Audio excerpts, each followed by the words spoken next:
Chapter 1. The Ship Comes Home. On the 24th of February, 1815, the ship Pharaoh came into Marseille. A man on the shore jumped into a boat and went out to the ship. A young man, about 20 years old, looked over the side of the ship. He seemed to be the captain. He was the type of man who meets danger without fear. "Oh, is it you, Dantès?" cried the man in the boat. "What has happened?" "A very sad thing, Mr. Morrel," replied the young man. "When our ship was near Civitavecchia, we lost our brave Captain Leclerc." He turned to his men and gave a quick order. Then he turned again to Morrel. The Pharaoh was Morrel's ship, and Edmond Dantès was first officer. "We will all die one day, Edmond," said Morrel. "The goods?" "They are safe, Mr. Morrel. Now, come on board. Here is Danglars. He does all the buying and selling. I must look after my ship." Morrel climbed quickly onto the ship and met Danglars. Danglars was about 25 years old. Nobody on the Pharaoh liked him. "Well, Mr. Morrel," said Danglars, "you heard about the sad death of Captain Leclerc." "Yes. He was a brave and good man." "And a good seaman. He was old and wise. A good ship's captain for Morrel and Son," replied Danglars. "A young man can be a good captain too," Morrel said. "Look at our friend Edmond. He works well." "Yes, Danglars." He looked at Dantès. He did not like him. "Yes, he is young, and he is very sure of himself. When the captain died, we had to take orders from him, and as a result we lost a day and a half at the island of Elba. We needed to come straight to Marseille." "He has to take the captain's place," said Morrel. "He is the first officer. But it was wrong to stop at Elba." "Was the ship unsafe? Did you need to work on it?" "There was nothing wrong with the ship. We stopped at Elba and went on shore. It was a holiday, not work." "Dantès," the ship owner called. "Come here, please." "In a minute, Mr. Morrel," answered Dantès. He gave an order to his men. When the ship was safely tied up, Dantès came towards Morrel. "The ship is now ready," he said. "Can I help you, sir?" Danglars took a few steps back. "Why did you stop at the island of Elba?" asked Morrel. "I don't know, Mr. Morrel. It was Captain Leclerc's last order. He gave me a letter for Marshal Bertrand." Morrel took Dantès' arm and pulled him close. "And how is Napoleon?" he said quietly. "He seemed very well." "You spoke to him?" "No." "He spoke to me," said Dantès. "He asked, 'When did you leave Marseille? What goods are on board?' He was very interested.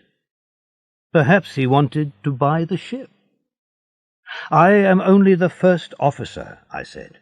"The ship belongs to Morrel and Son."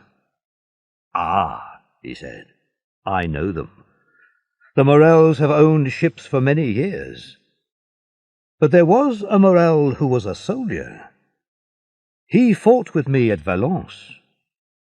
"True," cried Morrel happily. "That was Policar Morrel, my uncle. He was a great soldier, a captain. Dantès, my uncle, will be very happy about Napoleon. It will bring fire into the old soldier's eyes. You were right to stop at Elba, Dantès." But don't tell people about the letter for Marshal Bertrand, and about Napoleon. You will get into trouble." "Why?" asked Dantes. "I don't know what was in the letter. Napoleon only asked me simple questions. Anyone can answer questions like those." "My dear Dantes," said the owner, "are you now free?" "Yes, Mr. Morel," Dantes replied. "Can you come and have dinner with me?" "Thank you, Mr. Morel, but I must visit my father first." "Visit your father, and then come to my house." "Thank you again, Mr. Morel, but there is another person that I must see." "True, Dantes, I forgot. Of course, the beautiful Mercedes. She came to see me 3 times. She wanted news about the Pharaoh." "She has promised to marry me," the young seaman said. "My dear Edmund," said the owner, "that is very good news. Now, hurry away to see your father." "Thank you, Mr. Morel. I have a question. Can I leave the ship for 14 days? "To get married?" Morel asked. "Yes, first. And then I want to go to Paris." "Yes, of course, Dantes. But come back again in 1 month. The Pharaoh can't sail without her captain."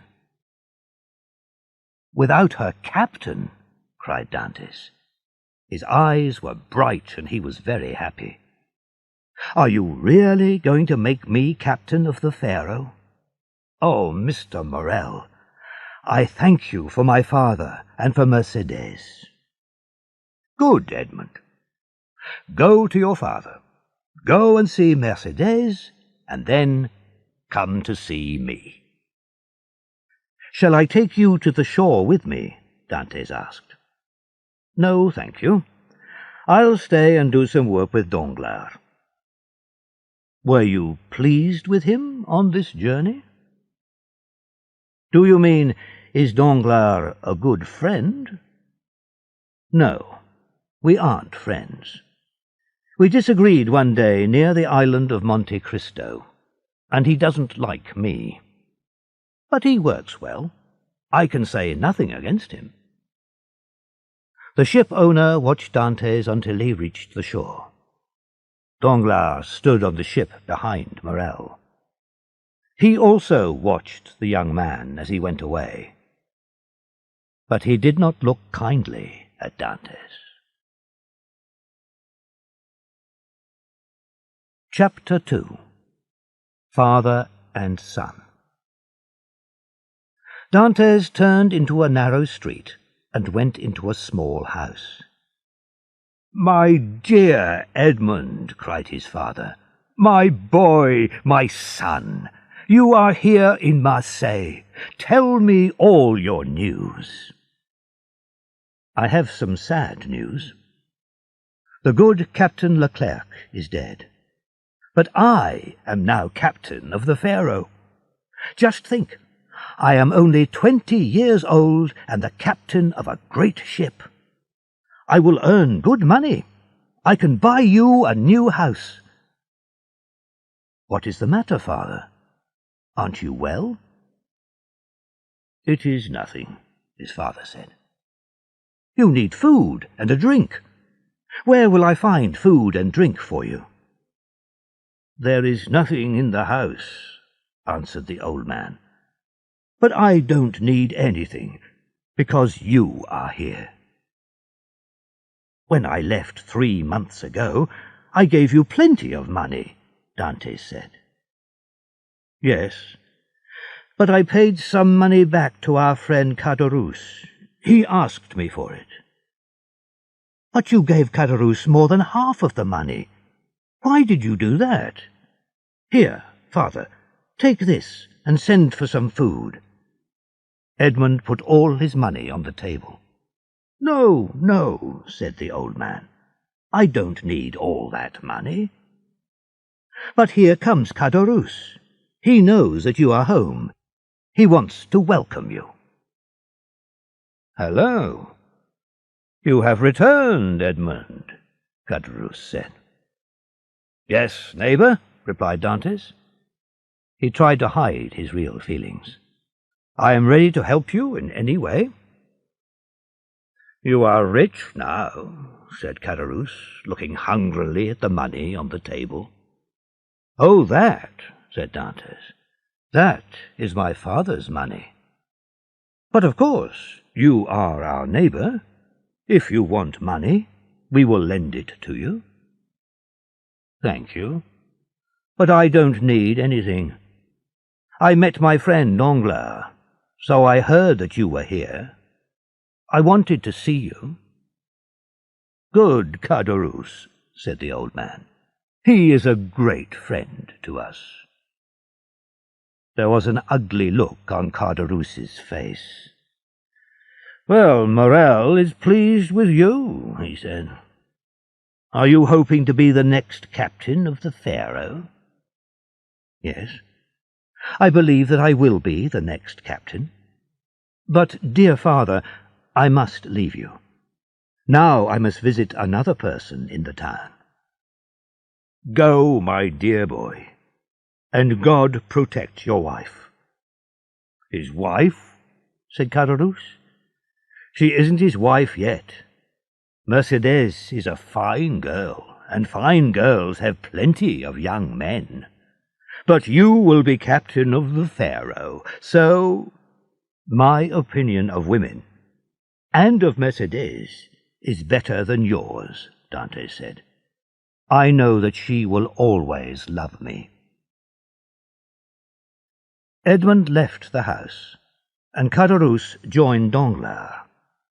The seaman was waiting for him at the corner. "He isn't captain yet," said Danglars quietly. "We can stop him. Let's go. We will stop at La Réserve and drink a glass of wine there." "Right then," Caderousse said. "But you must pay for the drink." Chapter 3. Mercédès.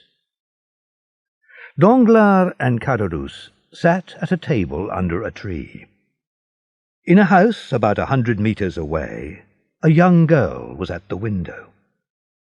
Her hair was as black as night, and her eyes were as dark and wonderful as the shadow of a forest. "Mercédès!" a voice shouted happily outside the house. "Mercédès!" "Ah!" cried the girl, and she ran to the door and opened it. "Here, Edmund, here I am." Edmund took Mercédès in his arms. The golden sunshine of Marseille shone on them. They were together, the only two people in the world. Edmund and Mercédès walked past La Réserve. Caderousse and Danglars were still there. "Hey, Edmund!" cried Caderousse. He got up from his seat. "Are you too proud to speak to your friends?" "No, my dear man," Dantès replied. "I am not proud, but I am happy. I was thinking about Mercédès." "When is the wedding?" asked Danglars. "Soon. Tomorrow or the next day, here at La Réserve. We hope that you and Caderousse will be there." "Tomorrow or the next day. You are in a hurry, Captain," said Danglars. "I am not a captain yet, Danglars," said Dantès. "But yes, we are in a hurry, because I must go to Paris." "To Paris? Do you have business there?" "It is not my business. Captain Leclerc asked me to finish some work for him." Yes, I understand," said Danglars. And he added, speaking to himself, "To Paris. He is taking Marshal Bertrand's letter there. Ah, I have an idea. Dantès, my friend, you are not captain of the Pharaoh yet." He turned towards Edmund. "A good journey. he cried. "Thank you, my friend," said Edmund. And the two lovers continued on their happy path. "Boy," shouted Danglars, "bring me a pen and paper." "It is a strange thought," said Caderousse. "You can kill a man with a knife, but you can also kill him with that pen." "I will tell you what I am going to do," said Danglars. "Dantès has just returned from a journey. He stopped at the island of Elba. We are going to send a letter to an officer of the government. We will write that Dantès is working for Napoleon. He wants to bring Napoleon back as ruler of France." Danglars wrote, using his left hand. "A friend of the king has information for the king's officers. Edmond Dantès of the ship Pharaoh brought a letter from Elba to the followers of Napoleon in Paris. You will find the letter in his coat, or at his father's house, or in his room on the ship." He put the letter in an envelope and wrote a name on it, Villefort. "So, I have done it," Danglars said. "Yes, you have done it," said Caderousse. "But it is a dirty piece of work." He put out his hand to take the letter. The cooks at La Réserve prepared a wonderful meal for the wedding. Many of the men from the Pharaoh were there, and other friends of Dantès. "Shall we start?" asked the sweet, silvery voice of Mercédès. "We must go to the church." Everyone in the party stood up and began to form a line. Suddenly there was a loud noise. A man knocked on the door and shouted, "Open this door, in the name of the law!" An officer came in. There were 4 soldiers with him. "Where is Edmond Dantès?" "That is my name," said Edmund. "Why?" "I can't tell you. Someone will tell you the reason later." "Don't be afraid, my good friend," said Dantès. "They are making a mistake. That is all, I'm sure." Dantès went into the courtyard with the soldiers. "God go with you, my dearest," cried Mercédès. "And with you, sweet Mercédès. We shall soon meet again." Chapter 4. The Judge. Villefort, the judge, took a paper from one of the men. He said, "Bring in the prisoner." Dantès came into the room. "Who and what are you?" Villefort asked. "My name is Edmond Dantès," the young man replied. "I am an officer of the Pharaoh, one of Morrel's ships." "Your age?" 20. "Where were you when the soldiers came?" "I was at my wedding." Dantès' voice was full of tears. Earlier in the day he was so happy, and now— "It is sad that this man missed his wedding," thought Villefort. But he continued, "Do you work for Napoleon?"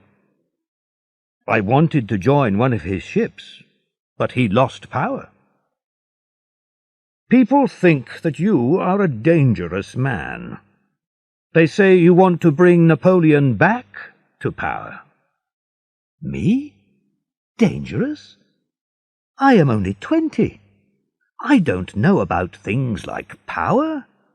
I love my father, I love Morrel, and most of all, I love Mercédès. That is all that I can tell you." Have you any enemies? Enemies? Said Dantes. Only important men have enemies. I am not important. True, you are only 20, Villefort said. But you will soon be captain of a ship. You are marrying a pretty girl. Does someone hate you because you are so lucky? Perhaps. I don't know. You know men better than I do. I received this letter. Do you know the writing? Dantes read it. A cloud of sadness passed over his face. No, I don't know the writing. But the writer of this letter is a real enemy. Now, said the judge, answer me. Are the words in this letter true? No, Dantes replied. I will tell you the facts. Captain Leclerc became ill soon after we left Naples. On the third day, he was very ill. He called to me and said, "Promise me something. It is very important." I promised. After my death, you will become captain. Go to Elba and ask for Marshal Bertrand. Give him this letter, and he will give you another letter. He will tell you where to take it.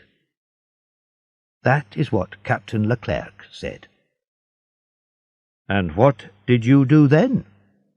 The judge asked. I agreed. Leclerc was dying. On a ship, the last request of an officer is an order. I reached Elba, and I went on shore alone. I gave the letter to Marshal Bertrand. He gave me a letter to take to a person in Paris. I came here, visited Mercedes, and prepared for my wedding. I am going to Paris tomorrow. Ah, said Villefort. Perhaps you were unwise, but you followed the last orders of your captain. Give me the letter that you brought from Elba. Promise to see me again if I call you. You can go back to your friends now. I am free, then? Said Dantes happily. Yes, but first give me the letter. You have it already. The soldiers took it with some other letters. They are on the table. Stop, said Villefort, as Dantes took his hat. Whose name and address are on the letter? Noirtier, Heron Road, Paris. Villefort's face went white, and he looked afraid. Noirtier, he said in a weak voice. Noirtier? Yes. Do you know him? No, replied Villefort. I am a true follower of the king. I don't know men who want to destroy him. Noirtier wants to destroy the king? Dantes began to feel afraid. I told you. I didn't read the letter. I don't know what it says. Yes, but you saw the name on the envelope. Of course I read the name. I had to give it to Noirtier. Did you show this letter to anyone? Asked Villefort. No, I didn't show it to anyone. I promise you. Dantes looked at Villefort's face and was afraid. Villefort read the letter. Then he covered his face with his hands. Oh, the judge thought. Does he know what is in this letter? Does he know my real name? Does he know that Noirtier is my father? If he knows this, then I am in danger. He looked closely at Dantes. Then he said, You cannot leave now. You must stay here for some time. I will try to make your stay as short as possible. The only thing against you is this letter." He took the letter from the table and went to the fire. "Look, I am burning it." "Oh," cried Dantes, "you are very kind." "Listen," said Villefort. "You know that I will help you. You will stay here until this evening. Don't answer any questions. Don't say a word about this letter. And don't say the name of Noirtier." "I promise." Villefort called out, and a soldier came into the room. "Follow this soldier," Villefort told Dantes. The door closed, and Villefort fell into a chair. "Oh, my father, if people hear about this letter, it will be the end for me. I must make sure that nobody knows about it." Chapter 5. The Prison. The soldier took Dantes to a small room. Then, at about 10 o'clock, an officer and 4 soldiers took him through the streets to the shore. They put Dantes in a boat. Then they watched him as the boat moved away. "What is happening?" Edmund thought wildly. "The judge was kind to me. He told me not to be afraid. He only told me not to say the name Noirtier. And he destroyed the letter in front of me." Dantes looked into the darkness. They were going out to sea. They were sailing away from everything that he loved. He turned to the nearest soldier.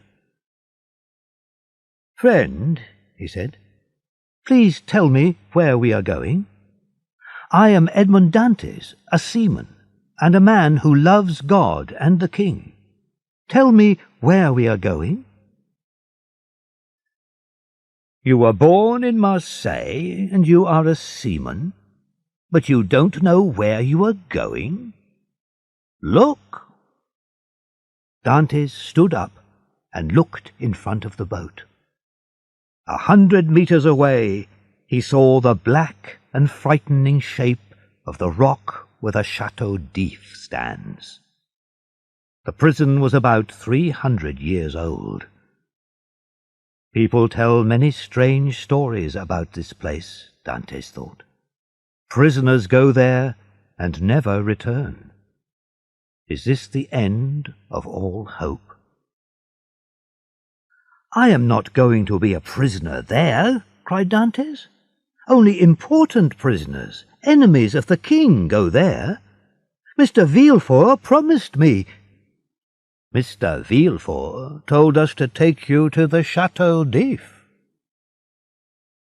The boat reached the shore. A soldier jumped out, took Dantes' arms, and pushed him up some steps. He passed through a door, and the door closed behind him. He was in a courtyard with high walls on all sides. He heard the feet of soldiers walking around outside. "Where is the prisoner?" a voice said. "Follow me."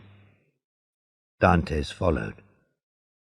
The man took him to a room which was almost under the ground. "This is your room for tonight," the man said. "It is late and the governor is asleep. Tomorrow, perhaps, he will send you to another place. There is bread and water and some dry grass to sleep on. Good night." The man left quickly and took away his lamp. Dantes was alone in the darkness and the silence. At the first light of day, the guard returned. Dantes was standing in the same place, just inside the door. The man touched Dantes on the arm and asked, "Haven't you slept?" "I don't know," Dantes answered. The guard looked at him. "Are you hungry?" "I don't know." "Do you want anything?" "I want to see the governor." The guard gave a short laugh and left the room. The door closed. Dantes threw himself on the floor. "What is happening?" he cried. "Why am I in this place?" The day passed. Dantes did not eat. He walked round and round the small room. The next morning the guard came back again. "Prisoner," he said, "are you feeling better today?" Dantes did not answer. "Be brave, man." "Can I get you anything?" the guard asked. "I want to see the governor." "That is not possible," the guard said. "What can I do then?" Dantes asked. "You can have better food, if you pay for it, and books, and you can walk around in the courtyard." "I don't want books. This food is all right. And I don't want to walk around. I want to see the governor." "You can't. Don't ask to see him. I will always say no. You will go crazy." "You think so?" "I know it. There is a man in this prison. He was in this room before you. If you help me, I will give you a lot of treasure," he told the governor. "He was put in a room underground 2 years ago." "Listen, I am not crazy," Dantes said, "and I must see the governor." "Oh ho!" cried the guard, stepping back. "You are going crazy. We will have trouble with you. But there are plenty of places underground." He went out. A few minutes later he returned with 4 soldiers. "The governor has sent orders," he said. He turned to the soldiers. "This prisoner is crazy. Put him underground." The soldiers took Dantes' arms. He went quietly. They walked down 15 steps. Then the soldiers opened the door of a room and threw Dantes inside. The door closed, and Dantes walked around. He held his hands out until he touched the wall. Then he sat down in a corner. It was very dark, and he could see nothing. "The guard is right," he thought. "This place will make me completely crazy." Chapter 6. Underground. Time passed.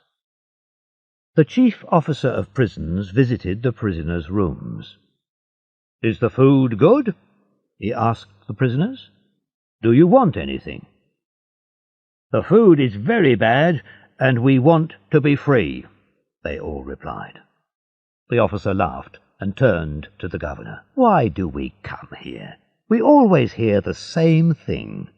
The food is bad, I have done nothing wrong, I want to be free."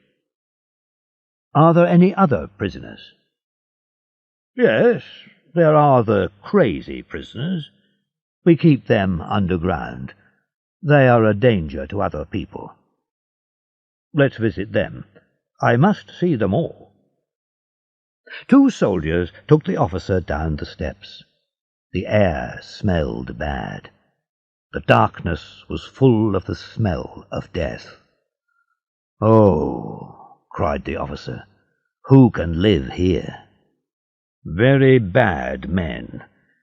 We must watch them very carefully." This was the officer's first visit. "Prisoner number 34. Let's visit this one first," he said. Dantes was sitting in the corner of his room. He looked up and saw the stranger with 2 soldiers. This is an important officer, he thought.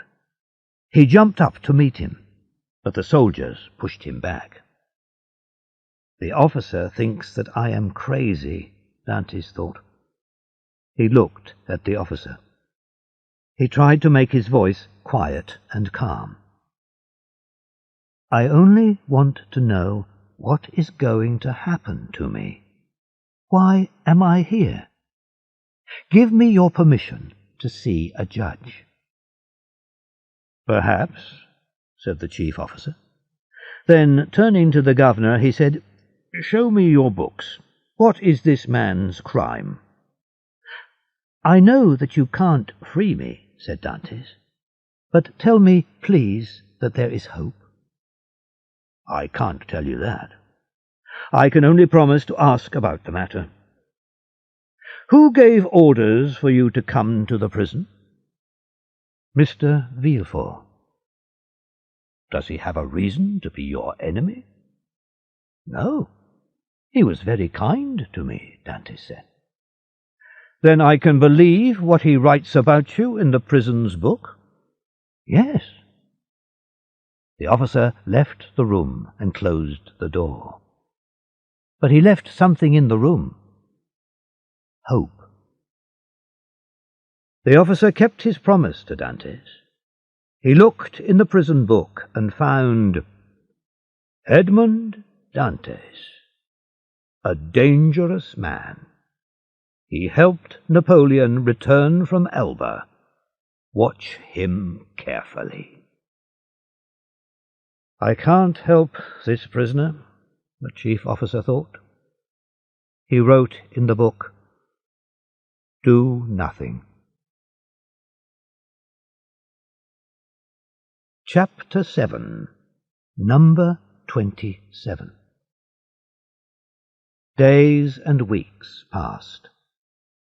Dantes began to think that the officer's visit was only a dream. Suddenly, one evening at about 9 o'clock, Edmund heard a sound in the wall next to his bed. He listened. Perhaps this is only a dream too, he thought.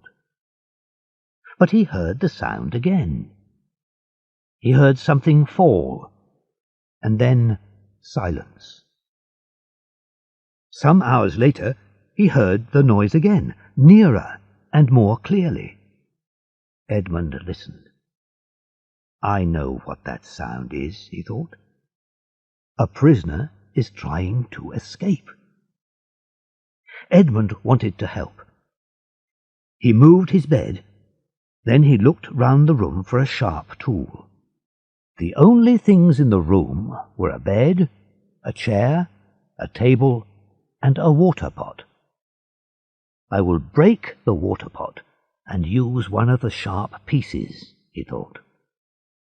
He threw the pot on the floor, and it broke into pieces. He hid 2 or 3 pointed bits in his bed. The next morning the guard came into the room. The water pot fell from my hands when I was drinking, Dantes said. The man was angry with him for his carelessness, but he brought another pot. He did not take away the broken pieces of the old one. Dantes started to work. The stone wall was old and soft, and it broke into small pieces easily. At last he pulled a stone out of the wall. It left a hole 1/2 meter wide. He carefully carried all the small pieces of stone into the corners of the room and covered them with earth. He put back the big stone and placed his bed in front of the hole. Later the guard came with his evening meal. When the man left the room, Dantes started to work again. He worked all night, making a deep hole in the wall. Then he stopped. "What is this?" he cried. "I can't cut through it or move it." It was a great piece of wood. Dantes could not make the hole deeper. "Oh, my God, he cried. "I want to die. I have lost all hope." "Who is the man who can talk at the same time about God and about hopelessness?" said a voice under the earth. Edmund got up on his knees. "Ah," he said, "a voice, the voice of a man. In the name of God, speak again." "Who are you?" said the voice. "An unhappy prisoner." "Why are you in prison?" "I did nothing wrong," Dantes replied. "They say that I tried to help Napoleon. He wanted to return to France." "To return to France? Where is he now, then?" "They sent him to the island of Elba in 1814. Don't you know that? When did you come here?" "In 1811. 4 years before me." "Don't do any more work," said the voice. "Just tell me, how high up are you?"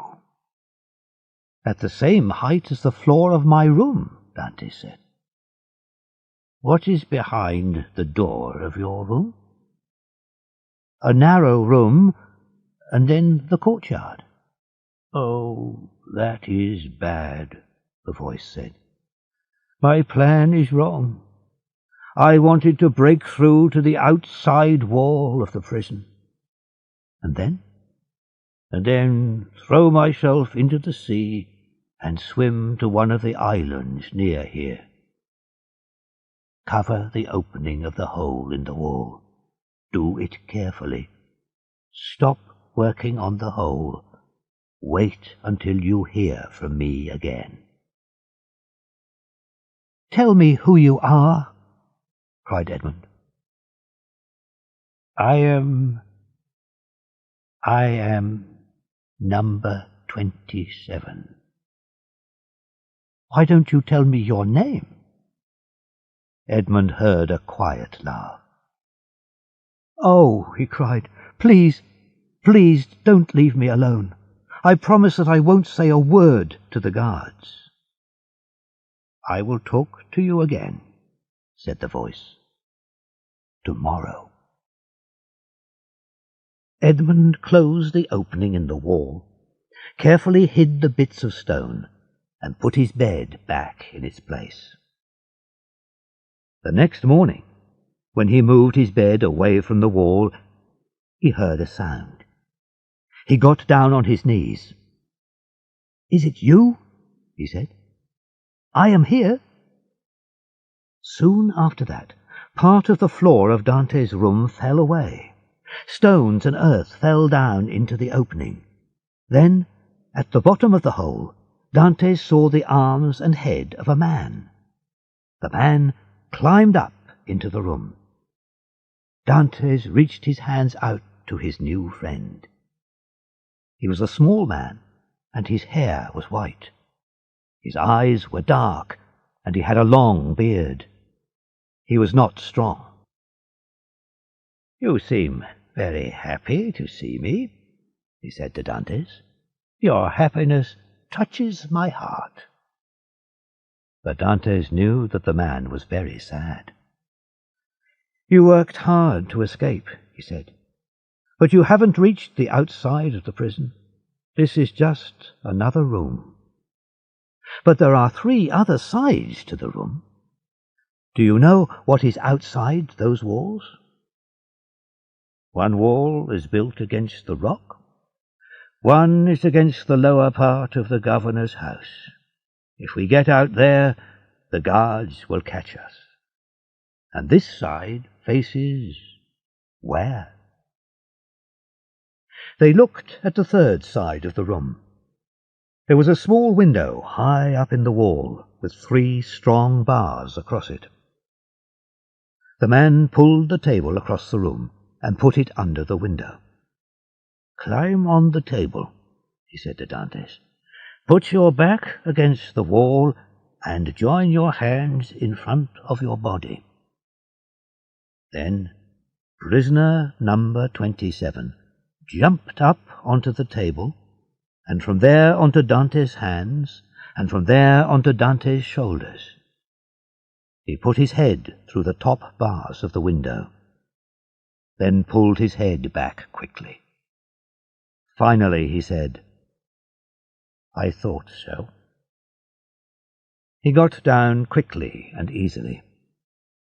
"He moves as quickly as a young man," Dantes thought. "This side of your room," said number 27, "faces an open pathway. A soldier guards it day and night. It is not possible to escape through any of these walls." Dantes looked at the man. "You really want to escape," he thought, "and now you know that you can't. So why are you so calm?" Then he said, "Tell me, please, who are you?" "My name is Faria," the other man replied. "I came to the Chateau d'If in the year 1811. Before that, I was in the prison of Fenestrelle for 3 years. "But why are you here?" "As you know, there are a number of small countries in Italy. Each country has a ruler. I wanted to make Italy one great country under one great king. My chosen king tried to destroy me, and now Italy will never be one country. Napoleon tried to make it one country, but he did not complete his work. Poor Italy." The old man's voice was very sad. "Can I see your secret path behind the wall?" Dantes asked. "Follow me," said Faria, and he went into the deep hole in the wall.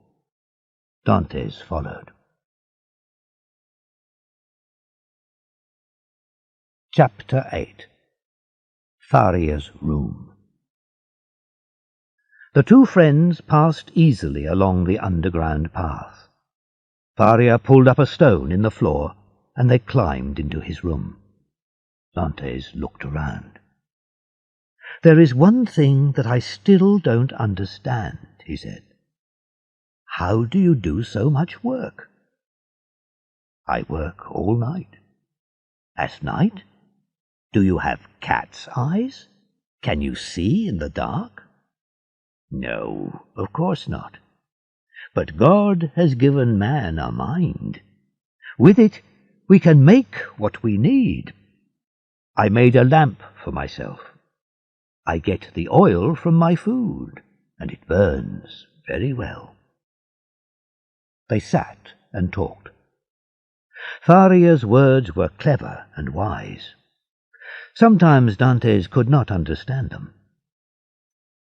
"You are very wise. Will you teach me?" Dantes asked. "I don't want you to get tired of me. A clever person doesn't want to talk to a person who knows nothing. Teach me, and then the hours will pass more quickly for you." Dantes learned new ideas from Faria very quickly and easily. He learned about the history of the world and the English language and many other things. Time passed. Dantes was much happier, but Faria's health was not good. One day Faria was in Edmund's room. Edmund was working on the secret path between their rooms. Suddenly Edmund heard Faria cry out in pain. He hurried to him and found him in the middle of the room. His face was as white as death. "What is the matter?" cried Dantes. "Quick," replied Faria. "Listen to me." Dantes looked at Faria's face and was afraid. Faria's eyes were dark, and there were deep blue circles round them. His skin was very pale. "Listen," said Faria. "I have a terrible illness. I was ill before I came to the prison. Help me back to my room. Take out one of the feet which hold up my bed. There is a small bottle of red liquid in the hole." Dantes acted quickly. He pulled the old man down into the underground path and took him back to his room. Then he helped Faria onto the bed. "Thank you," the poor man said. He was very cold now. "Now I must tell you about this illness. When it reaches its worst point, and not before, I pour a little of the liquid into my mouth." He stopped talking. The frightening greyness of death passed over his face. Dantes waited. Then he thought, "My friend is nearly dead." He took Faria's knife, broke open the bottle, and poured a little of the liquid into Faria's mouth. And he waited again. "Will my friend die?" he cried. 1 hour passed, and there was no change. Then, at last, a little colour came into Faria's face. The wide-open eyes showed some life. Faria could not speak, but he pointed to the door. Dantes listened and heard the steps of the guard. "He mustn't find me here," he thought. The young man ran to the opening of the underground path and hurried to his room. Just after he reached it, the guard came in with food. He saw his prisoner sitting, as usual, on the side of his bed. After the guard left, Dantes hurried back to Faria's room. He lifted up the stone and was soon next to the sick man's bed. Faria was a little better, but he was still very weak. "Don't lose hope," said Dantes. "You will soon be strong again." He sat down on the bed next to Faria and held the old man's cold hands. "No," said Faria. "My first illness lasted for only half an hour. When it ended, I got up from my bed without help. Now I can't move my right arm or leg, and there is a pain in my head. Next time, the illness will kill me." Chapter 9. The Story of the Treasure.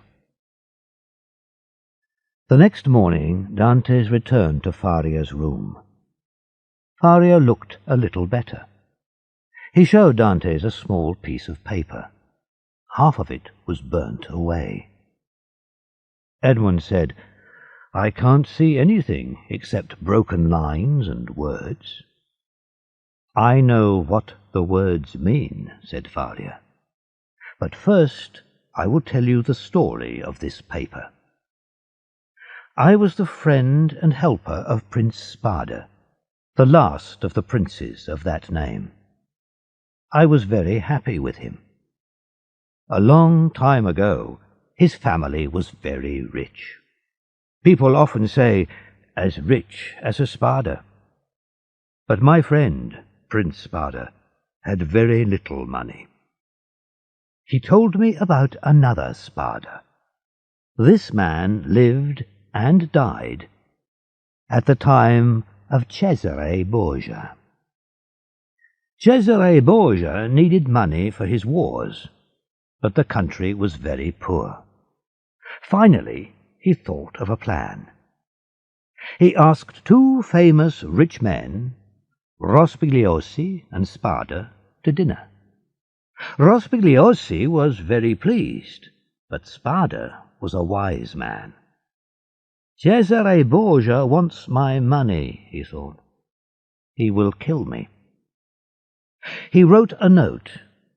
Then he went to the dinner. There was death in the glass of wine in front of him.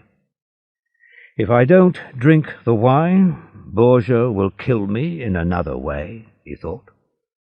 So Spada drank and died. Cesare Borgia took all the dead man's papers and the last letter that Spada wrote before the dinner.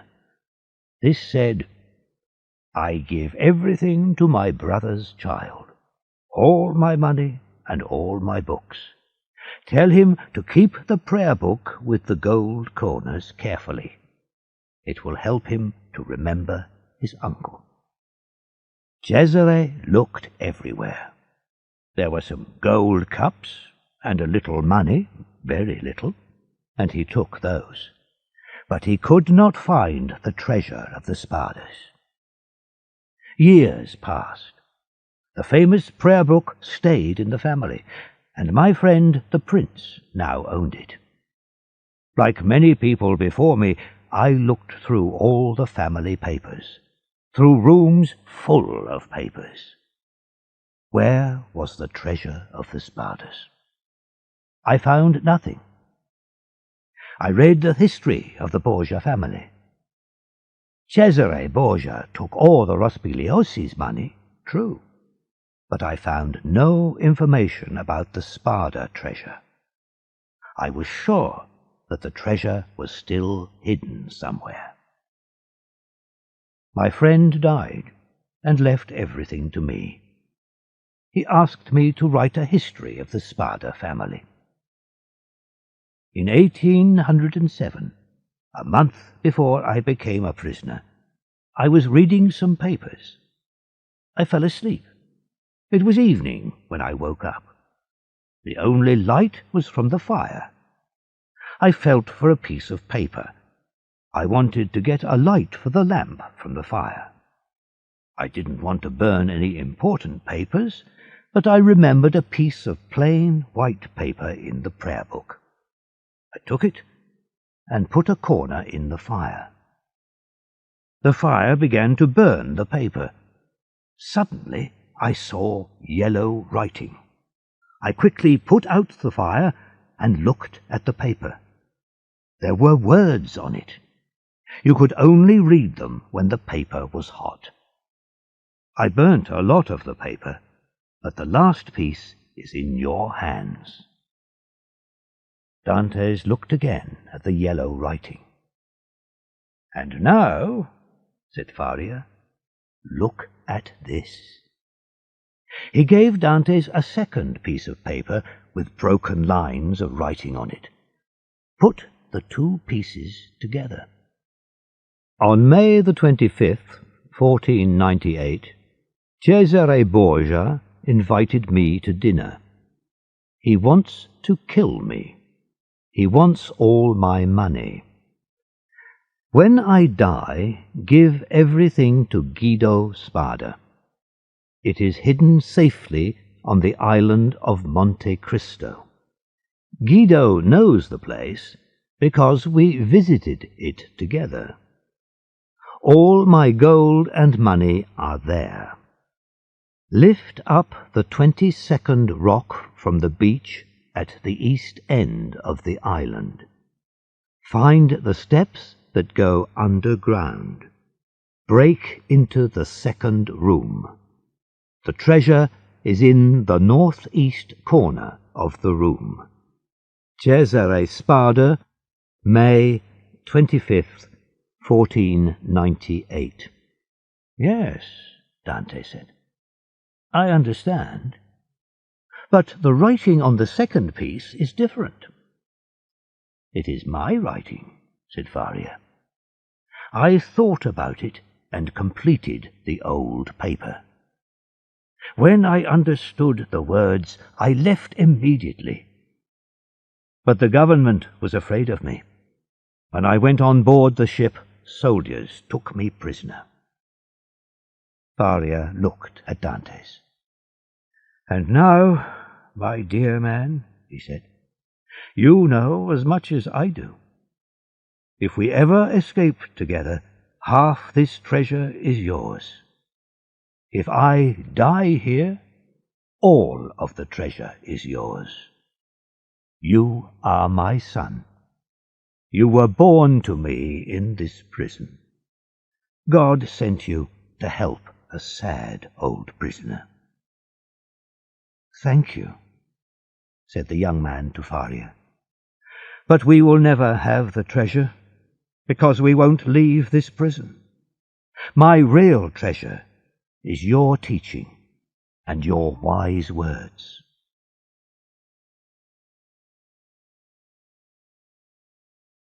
Chapter 10. The Death of Faria. The days passed. Faria talked about his treasure, and he thought about ways of escape for his young friend. "I am afraid that I will lose the letter," he said to Dantes. "Learn it, every word." Then he burnt the paper. Faria could not use his arm and leg, but his words and thoughts were clear. He continued to teach Dantes history and English and ethics. He also taught him to make things, a useful skill for a prisoner. They were always busy. Dantes worked hard. He wanted to forget the past. One night, Edmund woke up suddenly. He heard a weak voice call his name through the darkness. He moved his bed, took out the stone, and hurried along the underground path.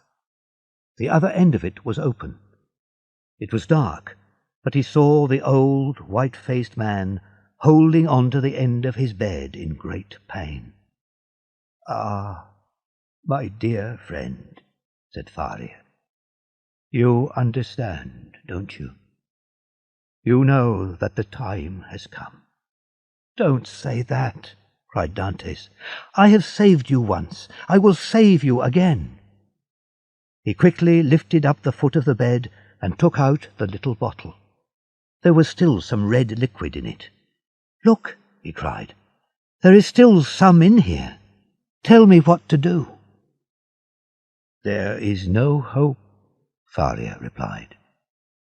"But you can try to save my life. Do the same thing, but don't wait too long. If I don't get better, pour the rest into my mouth. Now put me on my bed." Edmund took the old man in his arms and put him on the bed. "Dear friend," said Faria, "you are good to me. You bring me great happiness. If you escape, go to Monte Cristo. Take the treasure and enjoy it. God go with you." Dantes waited, holding the bottle of liquid in his hand. When it seemed to be the right time, he poured a little of the liquid into Faria's mouth. Then he waited. He waited for 10 minutes. Half an hour. Then he put the bottle to Faria's mouth and poured in the rest of the liquid. Faria moved. His eyes opened. He gave a little cry. Then silence. Edmund sat with his hand on his friend's heart. The heart became weaker and weaker, and then the old man's body slowly went cold. Dantes went down into the underground path and put back the stones behind him. He was lucky. A few minutes later the guard arrived. He went first to Dantes' room. Then he went on to Faria's room with his breakfast and some clothes. What is happening in my friend's room? Dantes thought. I must know. He went down the underground path and heard the guards' cries. Other guards came. Finally, one of them said, the old man has gone to look for his treasure. I hope that he has a good journey. And now we can prepare him for his grave, another man said. Put him in a simple bag of plain cloth. That is enough for a grave at the Chateau d'If." Then there was silence. "Perhaps they have gone away," Edmund thought. "But I am not sure, so I can't go inside." After an hour he heard a noise. It was the governor, and there was someone with him. "Yes," said an unknown voice, "Faria is dead." "I am sure that he is," the governor said, "but by the rules of the prison we must check." Dantes heard more footsteps. People went in and out of the room. Then he heard someone pull a large piece of cloth along the floor. There was another sound from the bed when somebody put a heavy weight on it. "In the evening," said the governor, "at about 10 or 11. "Shall we stay with the body?" "No, that isn't necessary. Lock the door." The steps went away, and the voices disappeared. Someone locked the door. Then there was silence, the deepest of all silences, the silence of death. Dantes lifted the stone. He looked carefully round the room. There was nobody there. He went in. Chapter 11. The Grave of the Chateau d'If. On the bed, Dantes saw a long bag of dirty cloth. The body of his friend Faria lay inside it. Alone.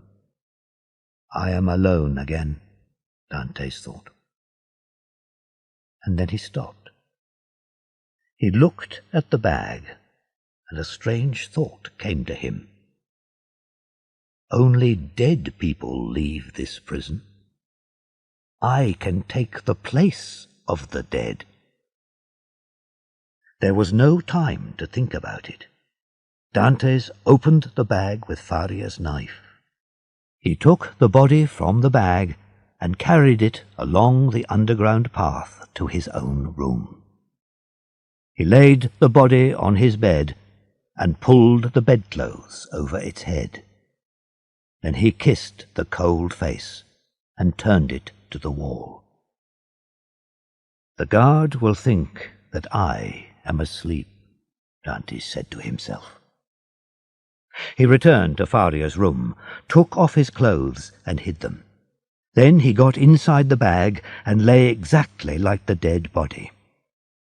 "I have made my plan," he thought. "Will the men discover me when they carry the bag outside? Will they find a living man, not a dead body?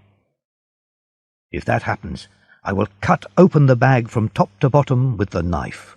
Then I will escape.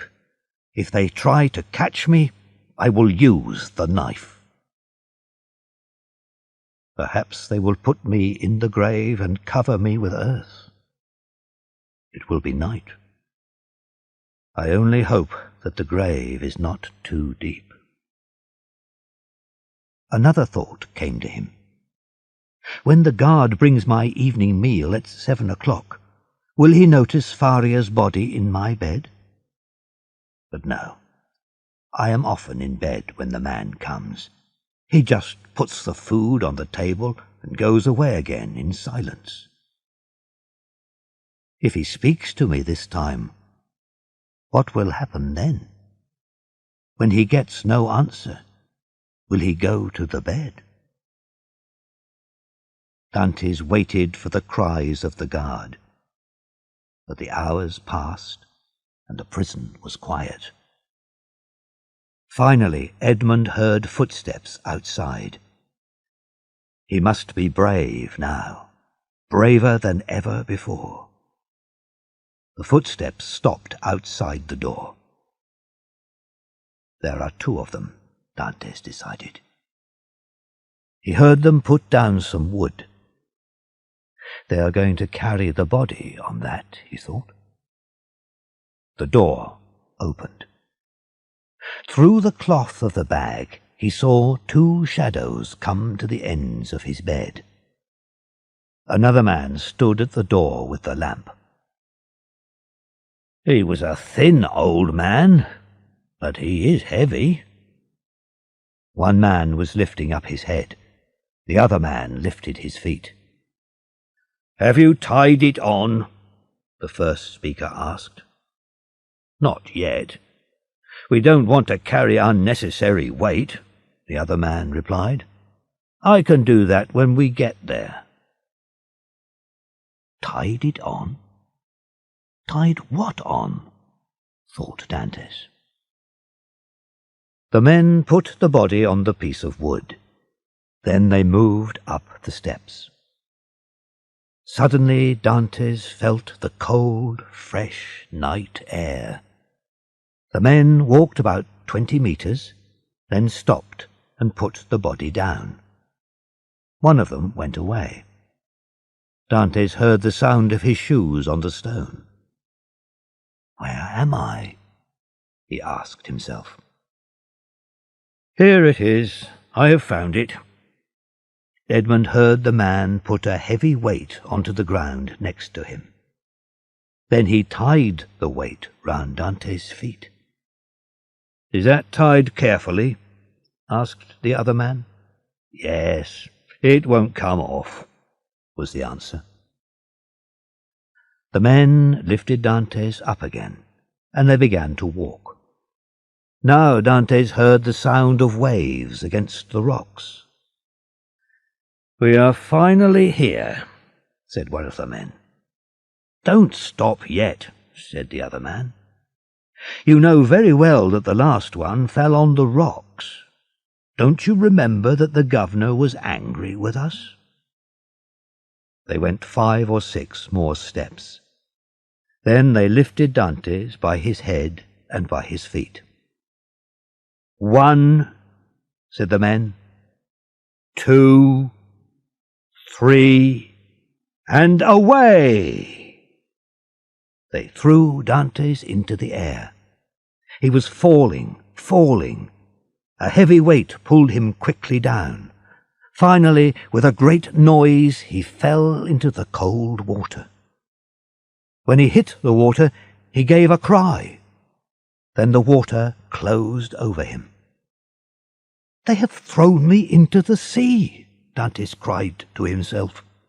"They tied a big stone to my feet. It is pulling me down to the bottom of the sea. This is the grave of the Chateau d'If. The sea." Chapter 12. The Young Amelia. Dantes was wise. He kept his mouth shut after that first cry of surprise. In his right hand he still held the knife. He quickly cut open the bag, got one arm out, and then his body. The stone pulled him down and down, and he felt very weak, but he reached down and cut the stone free. Then he swam quickly to the top of the water, and the stone fell to the bottom of the sea. Dantes felt the night air on his face. He began to swim under the water because he did not want the guards to see him. When he came up again, he was nearly 100 meters from the prison. Above him he saw a black and stormy sky. In front of him lay the great black sea. Behind him, blacker than the sea, blacker than the clouds, stood the Chateau d'If. It was a large and terrible place. The rocks around it seemed to reach out to take him back. And on the highest rock there were 2 men holding a lamp. "They are looking at the sea," Dantes thought. "Perhaps they heard me shout." He went down again under the water and stayed there for a long time. When he came up again, he could not see the light. He began to swim out to sea. He swam for hours. He was trying to reach an island. In 2 or 3 hours, he thought, the guard will go into my room. He will find the body of my poor friend. He will look for me and not find me, and then he will call for help. The soldiers will discover the underground path. They will question the men who threw me into the sea. They will send boats of soldiers to find the escaped prisoner. Everyone will search for a hungry man without clothes. Soldiers will look for me in Marseille, and the governor and his men will search for me on the sea. I am cold. I am hungry. I have lost my knife. Oh, my God, help me. Oh, help me. After Dantes said this prayer, he looked towards the Chateau d'If. He saw a small ship coming out from Marseille. It was moving quickly out to sea. It came near him. He shouted and waved his hand. The ship turned towards him and let down a boat. There were 2 men in the boat. Dantes began to swim to it, but he was too weak. He gave a cry, and one of the men in the boat shouted, "Be strong! We are coming!" Dantes heard their words. A wave passed over him. He came up to the top of the water, and then he went down again. The water closed over his head. I am dying, he thought. Then someone caught him by the hair and pulled him up. After that, he heard and saw nothing. When Dantes opened his eyes, he was on board the ship. Where are we going? He thought.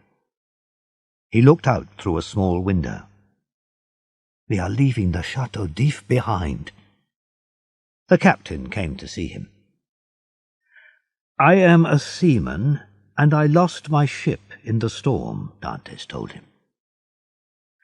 You can stay on my ship, the captain said, but you will have to work.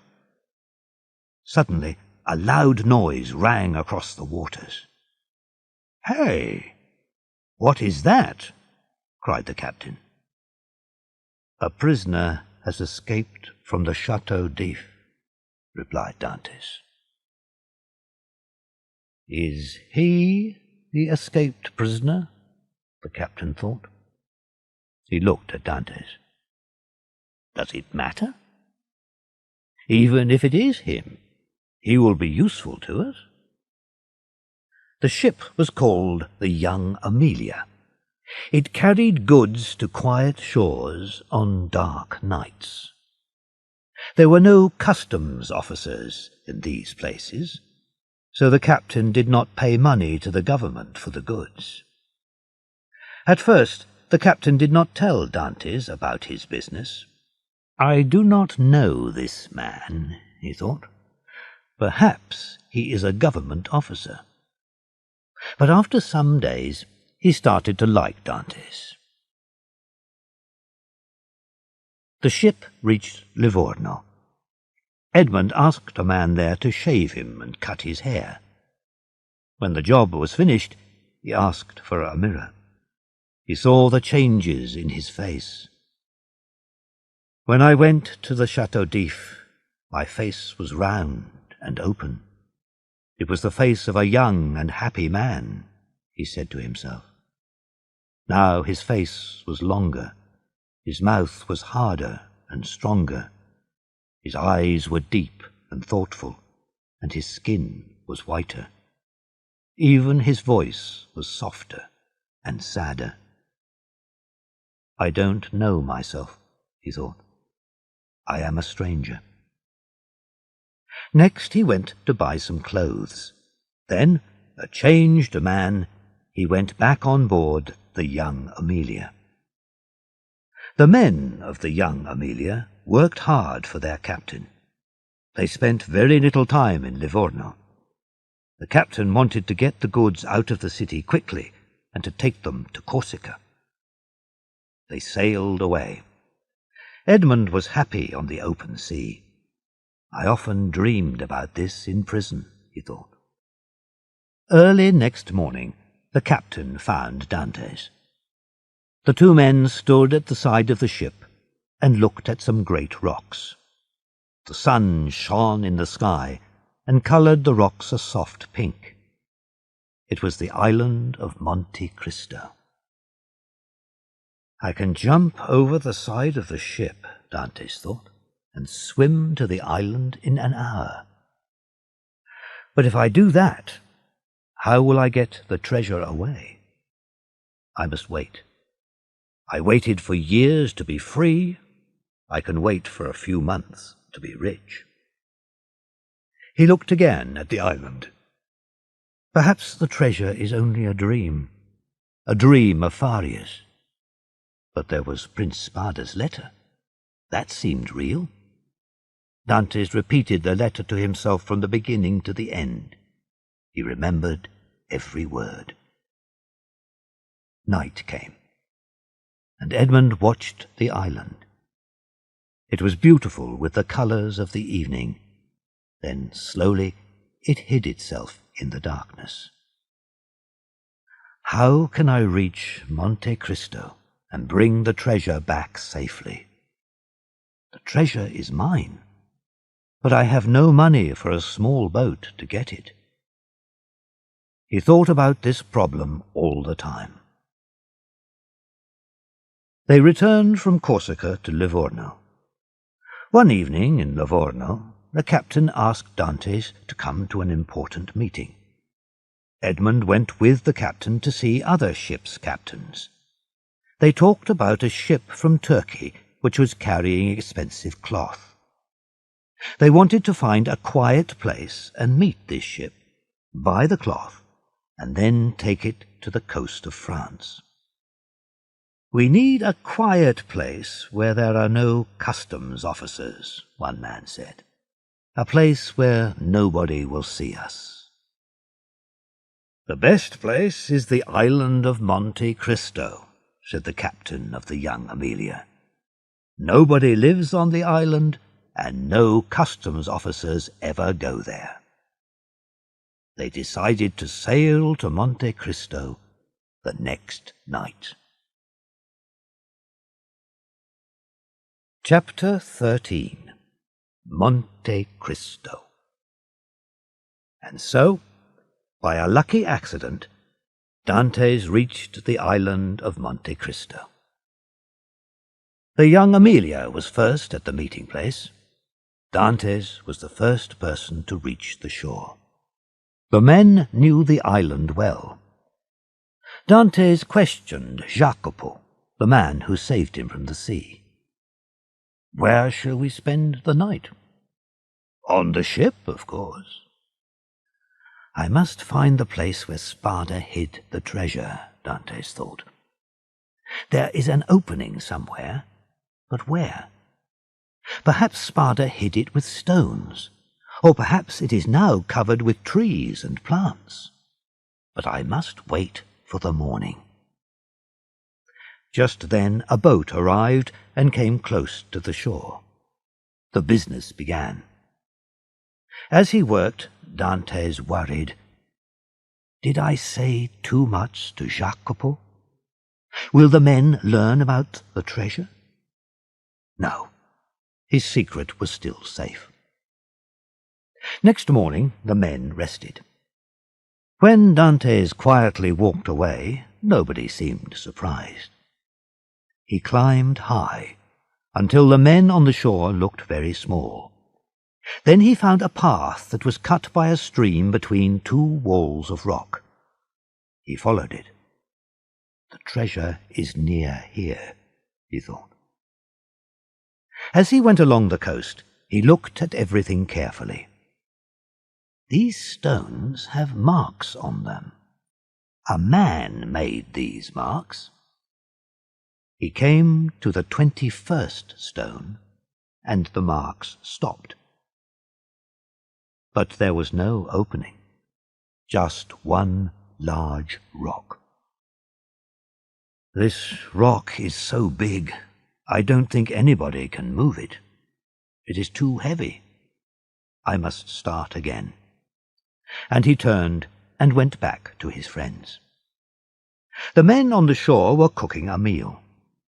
They were sitting down to eat when they saw Dantes. He was jumping from rock to rock towards them. All eyes turned to him. But then they saw him fall. They all ran to him, but Jacopo reached him first. Edmund was not moving. Is he dead? Jacopo thought.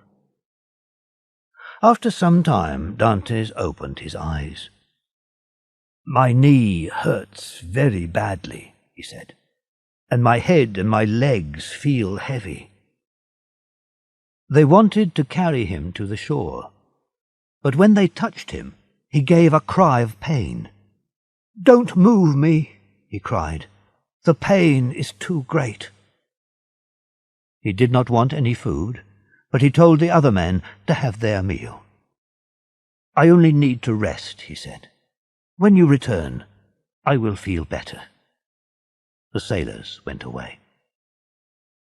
They returned an hour later. He is not getting better, one of the sailors said. His pain seems to be worse. I must sail this morning, the captain said to Dantes. Won't you try to get up? Dantes tried to stand up, but each time he fell back. With each fall he cried out with pain. He has broken his leg, the captain said in a low voice. But he is a very good man, and we can't leave him.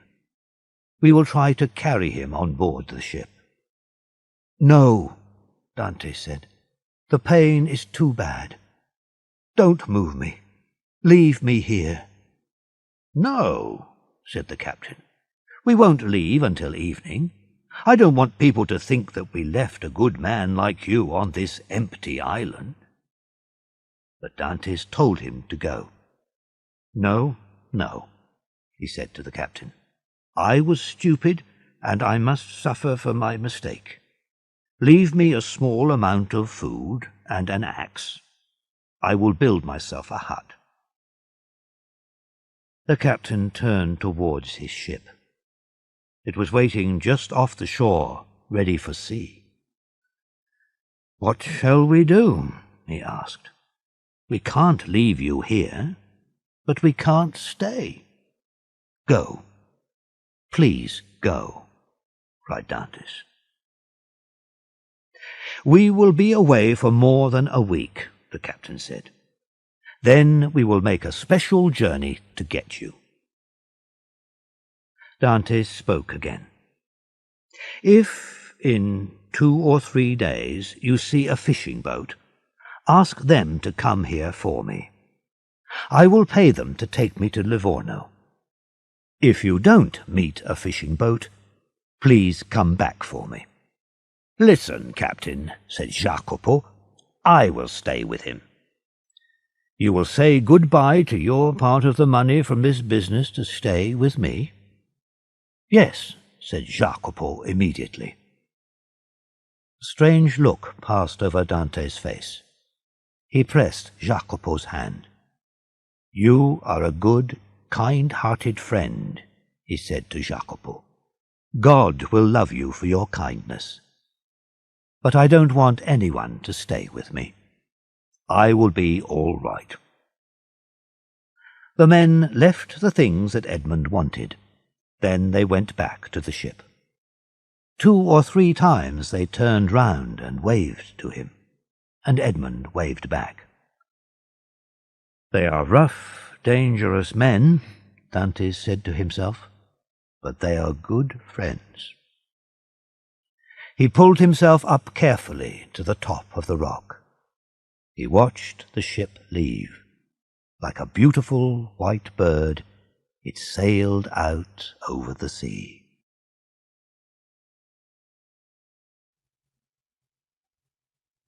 Chapter 14. Treasure.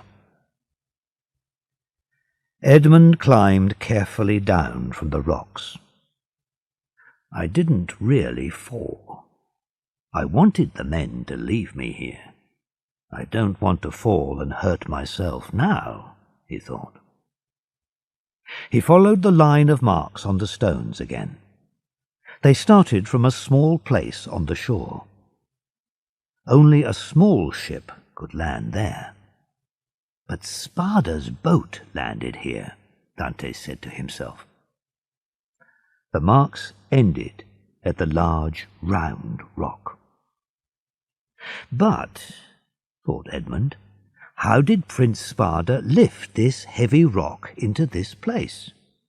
20 men couldn't move a rock like this. Suddenly, a thought came to him. They didn't lift this rock into its place. It fell here. He jumped from the rock to look at the ground above it.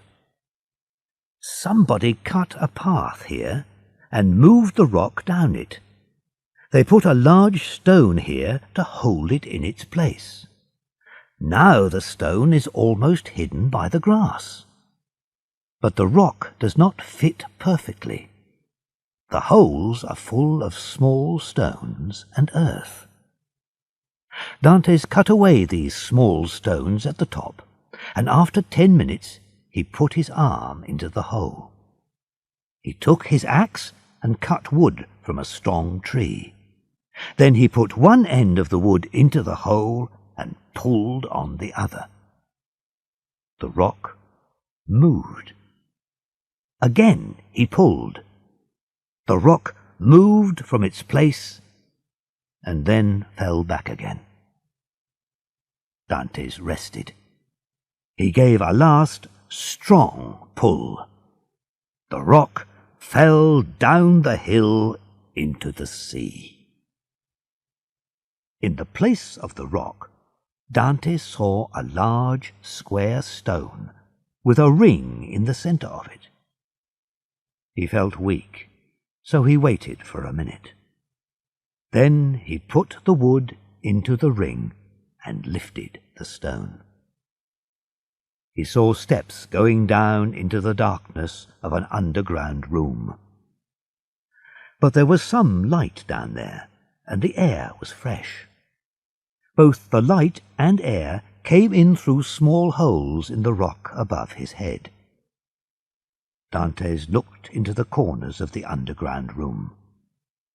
There was nothing in them. He remembered the words of the letter. Break into the second room. He was in the first room, and he must now find the second room. He began to hit the wall with his axe. In one place, the sound of the axe was a little different. He hit it again. The hard rock broke away easily. Behind it there was a wall of square white stones. Somebody built this opening. Then they painted it to look like rock, Dantes thought. He felt very weak. He put the axe on the ground and went up the steps, out into the open air. I have not eaten any food for hours. I am not hungry, but I must eat. He ate a little bread and took a drink from his water bottle. Then he returned. He was able to use the axe more easily now. This wall in front of me is only made of stones, one on top of another. He pulled them off, one by one.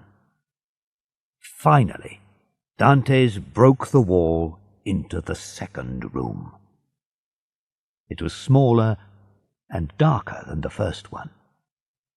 He waited for fresh air to fill the room. Then he went in. There was a dark corner to the left of the opening. He looked round this second room. If there is treasure, he thought, it is hidden in that dark corner. Dantes went to the corner and began to move the earth. Suddenly his axe hit a hard place. He lifted the axe to hit the place again.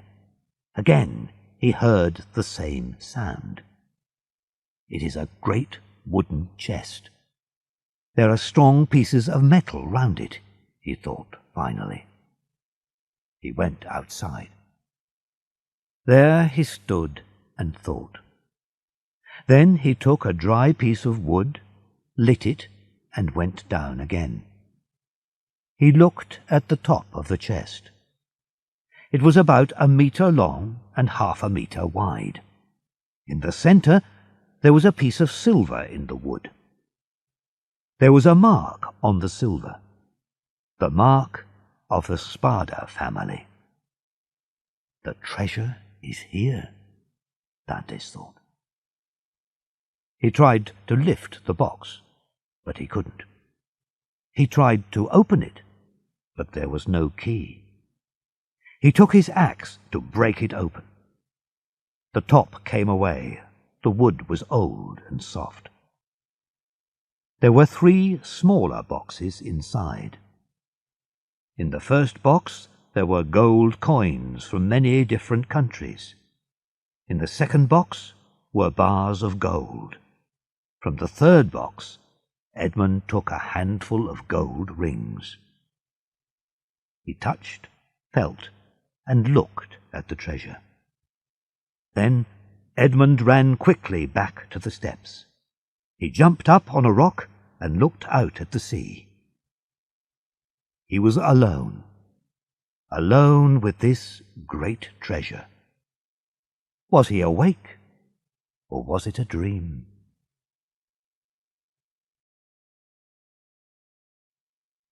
Chapter 15. At Marseille. The next morning Dantes climbed to the top of the highest rock. He looked for houses and men on the island, but there were none. It really was an empty place. He returned to the treasure place and went into the second room. He took gold and some coins and hid them safely in his clothing. Then he covered the chest with earth and put sand over the place. Nobody can see anything now, he thought. He put a large stone over the opening and covered it with earth. He placed some quick-growing plants in the earth. He went over the ground all round the place and hid every mark. Nobody will find this place. He waited for his friends to return. That was not easy. He did not want to sit and guard his great treasure. He wanted to return and live with men. These riches will give me great power. Danglars, Caderousse, even Villefort cannot hurt me now. I don't need to worry about them. With all this money, I can bring happiness to the people who are nearest to my heart. After 6 days, the young Amelia returned. Dantes went down to the shore. He walked slowly. "My leg still hurts," he said. "Did your business go well?" "We got the goods safely to land," the captain said. "But when we finished, a government ship from Toulon came after us. We needed you. You are a good sailor, and we needed your help. Luckily, night came, and we escaped. We have brought the young Amelia to Monte Cristo to get you." Dantes went on board, and the ship sailed for Livorno. In Livorno, Dantes sold 4 of the smallest rings to a shopkeeper. Edmund was afraid. Will he ask where I found these rings? I am only a poor seaman. But the shopkeeper said nothing. The next day Dantes went to the captain. "My uncle has died and left me a large amount of money," he said. "I want to leave the ship." "I am sad to lose you," the captain said. "Can't you stay?" "No," Dante said. "I must leave the young Amelia." He gave fine presents to all the men. He gave a new ship and some money to his best friend Jacopo. After that, he left Livorno and went to Genoa. In Genoa he saw a boat builder. The man had a beautiful little ship on the water. "I built this boat for an Englishman," the boat builder said. It was very small. "I can sail it myself, alone, without help," Dantes thought. "And it is very fast. No other ship on the water will catch it." Dantes offered a lot of money for the boat and asked the builder for the ship's papers. "The Englishman will not return for some time," the boat builder said. "I am sure that I can build another boat for him." So he agreed to sell the boat. He offered to find seamen for the ship, but Dantes said, "I don't need anyone.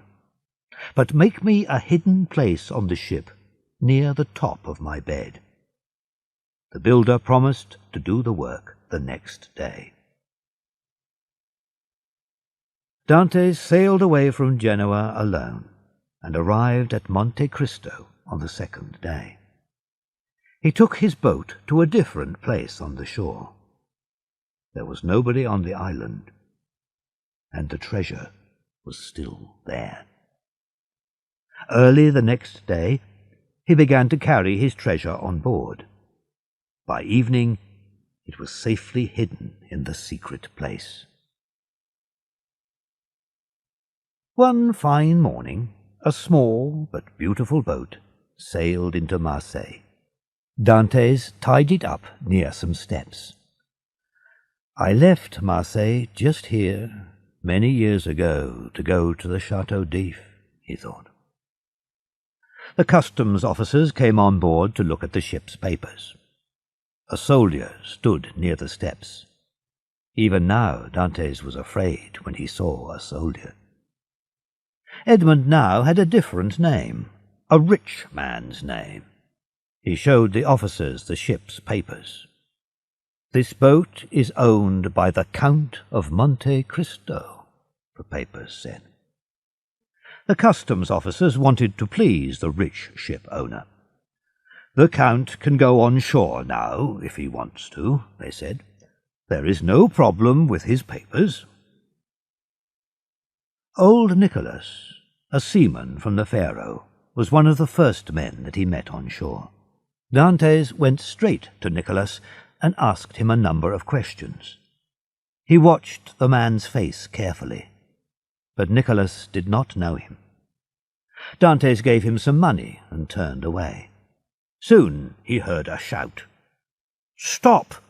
Nicholas called. Dantes turned back. "This coin is gold, not silver," said the good man. "It is too much." "Yes, my good man," said Dantes. "I made a small mistake. Thank you for telling me. Here, take this second gold coin." Nicholas was surprised. He could not speak. Dantes continued on his way. Every tree, every street brought back memories of the past. He walked until he saw his father's house. The door was shut, but from inside he heard the sound of quietly moving feet. Then there was a silence that was broken by a weak cry of pain. Someone said, very softly, "Yes, soon, very soon now, but you must be strong." Dantes put out his hand to open the door, but his hand fell back to his side. He could not move. "But I tell you, he is here," said the weak voice again. "Go and call him in. Try to get a little sleep now. Perhaps when you wake, I tell you, he is here." I saw him come up the street. I saw him stand and look up at this window with his dear eyes. He has changed. Tell him to come quickly. Tell him that death is waiting at my side." The voice grew stronger. "Open the door, I say, and bring him in." There were footsteps. The door opened slowly, and Mercedes stood there. She saw him. At first she did not know him. Then she fell forward with a cry. "It is you!" she cried. Then taking his hand she pulled him into the room. "Come quickly, he wants to see you." The old eyes looked up at him, dark and beautiful, with a last silent look of love. Then the eyes closed. "Kiss me," he said. "Hold me in your arms, Edmund. Death, you can come and take me now." Napoleon returned to France in 1815. Danglars left the country, and nobody saw him again.